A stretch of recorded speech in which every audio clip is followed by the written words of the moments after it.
If you're applying to dentistry in the UK, you will know that work experience is a very important part. You may know that there are 4 parts to work experience. So here we're going to do a series looking at each one in turn, and it's going to be a very rapid fire round looking for each one of the 6 important parts, which is why you should do it, what you should do, how often you should do it, how you go about arranging it, the resources that you need to help you do that, and finally the action point that you need to take while you're on that respective bit of work experience. To get the entire playlist, I recommend that you look here for all 4 videos. But today we're going to look at the most important one, arguably, which is shadowing. Now, purpose for shadowing. Why do you want to do this? Well, when you go and be a dentist, it's going to take you 5 years to study, and it's only going to be after that that you actually start working and really understand what it's like to be a dentist and practicing in a dental practice or a dental hospital. Now, you can't know for sure what it's going to be like until you get there, but it's so important that you at least get an idea of the realities of being a dentist, what it's all about, and just know what you're letting yourself in for. So shadowing, people want to know, or the main purpose of it is that people want to see that you've gained an understanding and an insight into what the profession is going to be like. Now, next comes the what and how much you should do.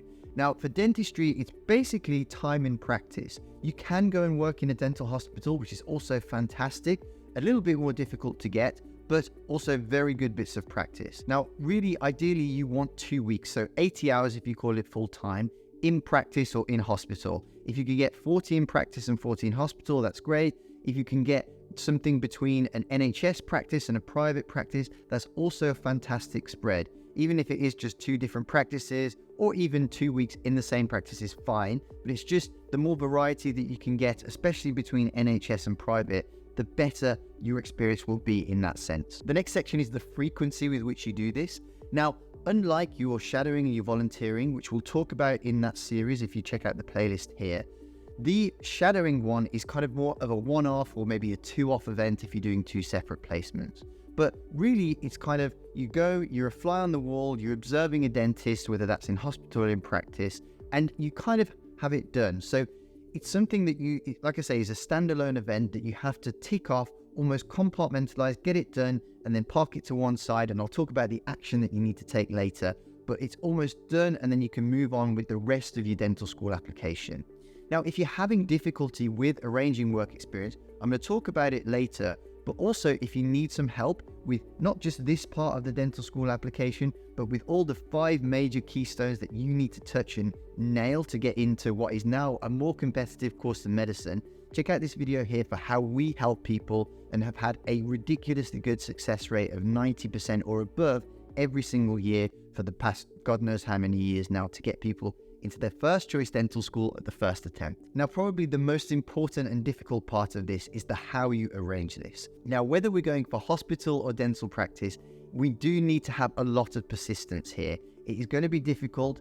I would highly recommend that you phone or go in person rather than an email blast. Email blasts are by far the least successful, and you can imagine if you were getting a lot of emails for this, it's very easy to say no, versus if you are very charming and call on the phone and say, "Hi, my name's so-and-so, I'm applying to dental school and I'd really love to get some experience, can you help me?" It's much more difficult to turn down a sweet young student on the phone than it is to just ignore their email. But even with that said, you might need to try dozens of times before you're successful. So persistence is key, and this is part of the application process. They want to see that you've got the determination, the resolve, the persistence to be able to arrange your own work experience, and that is a really important part.